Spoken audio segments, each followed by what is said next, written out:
Muito obrigada, Sra. Presidente.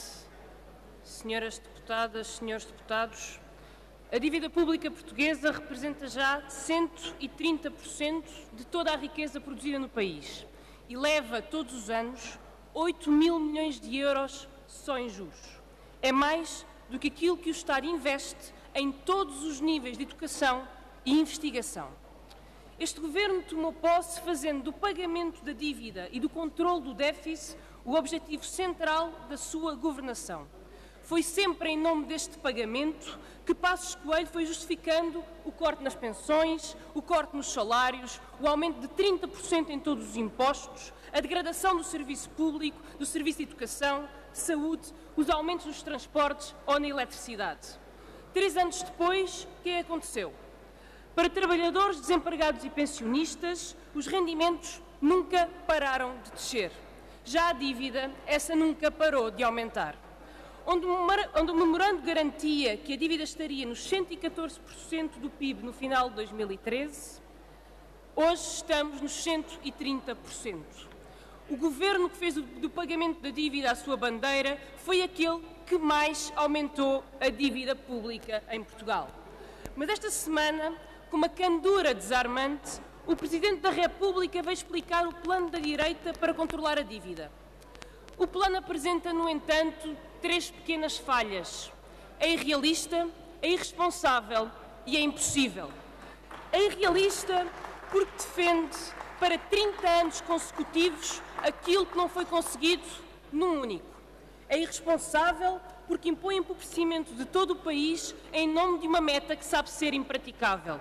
E é impossível porque nunca nenhum país no mundo, nem os Estados Unidos, nem a Alemanha, conseguiu atingir as metas defendidas por Cavaco Silva e por este Governo.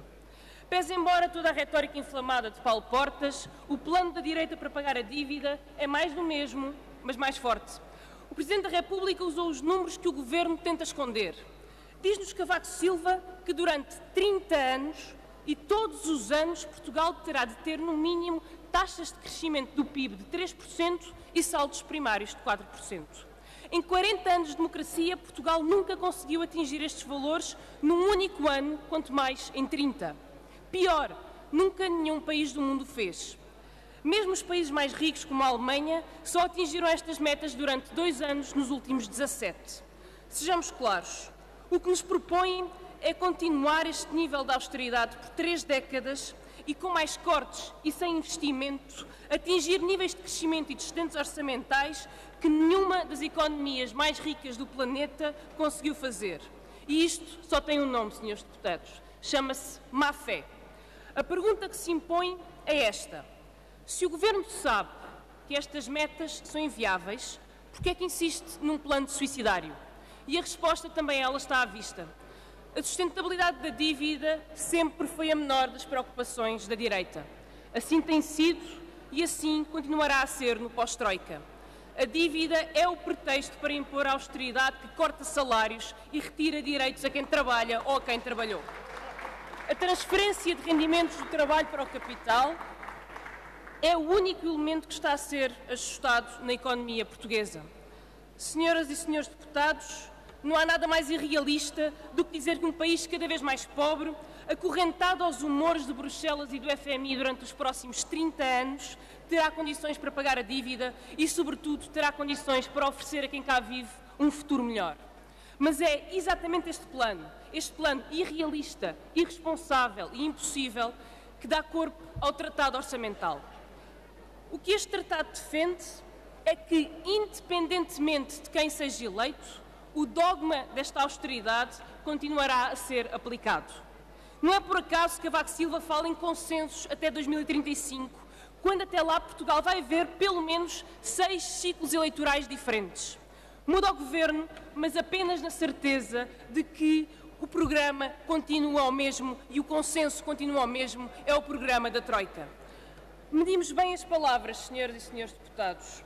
Este tratado e estes consensos a 30 anos afrontam os princípios elementares da democracia, afrontam o princípio que é aquele da possibilidade de um povo poder decidir livremente sobre o seu futuro e sobre o rumo do país onde vive.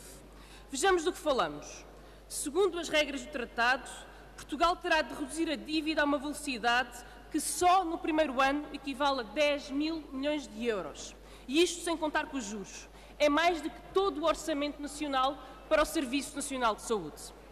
Se com o atual nível de austeridade a dívida tem subido e subido muito, a pergunta que os representantes do Tratado Orçamental têm de responder não devia ser mais simples, ou não podia ser mais simples. Que nível de devastação social é que pretendem impor para, sem reestruturar a dívida, abater 10 mil milhões de euros em apenas um ano? Senhoras e senhores deputados, há um consenso crescente na sociedade portuguesa. A dívida pública e, sobretudo, as medidas de austeridade que são impostas em nome do seu pagamento são hoje o maior obstáculo ao crescimento económico português. A rejeição do Tratado Orçamental e uma reestruturação responsável da dívida, que inclua o prolongamento dos seus juros, a alteração dos seus juros, o prolongamento do seu prazo, o abatimento de uma parte destes valores, são as condições mínimas para ter políticas de crescimento e de emprego. O que os portugueses esperam de cada uma e de cada um de nós é muito claro. Os portugueses esperam saber se o país continua preso a uma austeridade masoquista que hipoteca o futuro durante décadas, ou se, pelo contrário, temos a coragem, a determinação e a responsabilidade de afrontar os interesses financeiros e defender os interesses dos cidadãos. A escolha do Bloco é muito clara. Entre a banca e as pessoas, escolhemos as pessoas.